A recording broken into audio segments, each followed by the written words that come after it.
HYBE slams Blackpink in newly leaked internal reports. Hello everyone and welcome to my channel. I have a pretty big story to cover today regarding some leaked internal HYBE documents that have been making headlines online. Stick around as I break down all the details of what was said about Blackpink and other groups in these reports.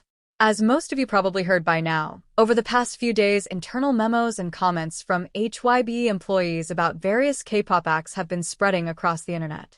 Now HYBE, also known as Big Hit Entertainment, is one of the largest entertainment agencies in South Korea, representing huge groups like BTS, 17, and SSERAFIM.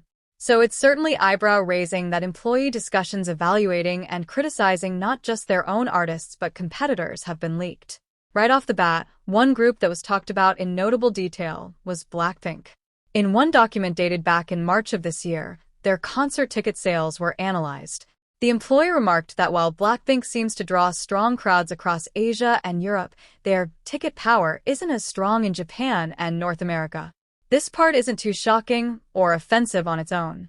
But things took a turn when they then called Blackpink a classic case of a famous for being famous group, essentially dismissing and undermining their popularity and achievements as simply using their pre-existing fame to sell things rather than having real artistic talent or pulling power. Now, needless to say, this really rubbed many Blackpink fans the wrong way, understandably.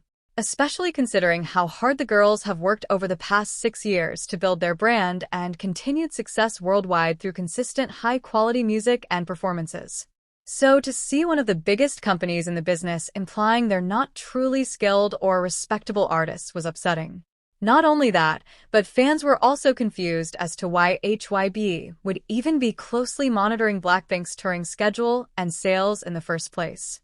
They're a rival group under a different label, so what purpose did these analyses serve internally? Many see it as a weird attempt to undermine or put down the competition.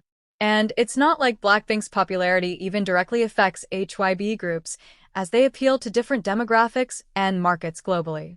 So the intentions and need to make these comments in the first place is definitely questionable.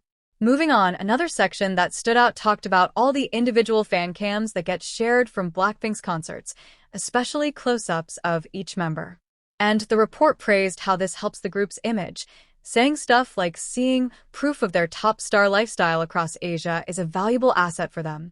Now, while this part in isolation isn't too bad, in the context of the previous famous for being famous labeling, it just comes across backhanded and snarky. Like, yes, showing fans enjoy their shows helps any artist. But it's presented here as if that's Blackpink's only worthy attribute rather than their musical talent. The way these critiques were worded and framed just reeks of disrespect and favoritism towards HYBE's own brands. No other group is discussed in this internal analysis style, as far as I've seen from the leaks. It's unprofessional at best for a company of HYBE's size to be making these type of snide remarks about the competition behind closed doors, especially another female act. And unsurprisingly, it didn't take long for an internet backlash to ensue once screenshots of these documents spread online. Many fans felt the analysis belittled Blackpink's longevity and impact within the industry. Even non-fans thought the commentary crossed a line. HYBE, of course, has not publicly acknowledged or commented on the leaks. But with more negative PR, petitions were formed online urging Chairman Bang Hyuk to step down for these ongoing scandals regarding internal misconduct. This growing controversy has now evolved into broader discussions about transparency and ethics within the K-pop business model. The leaks didn't stop there, though.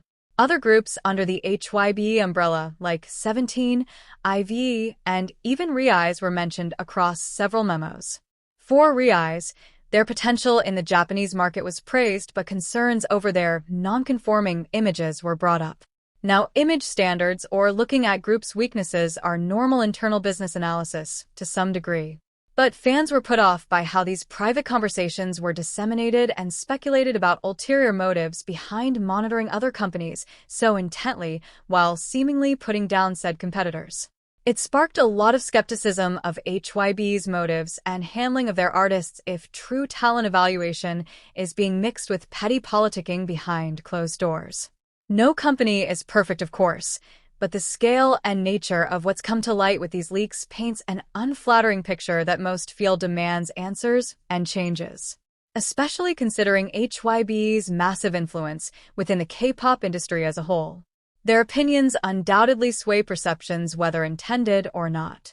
So, openly disrespecting rivals and making crude comments out of context, as shown here, is unacceptable.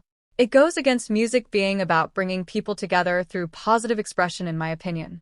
In the end, while we can speculate on who may be the source behind the leak, the real issue at hand is addressing the systemic problems these documents have brought attention to regarding company culture, competitive dynamics, and lack of oversight in these massive businesses built on intimate artist-fan connections.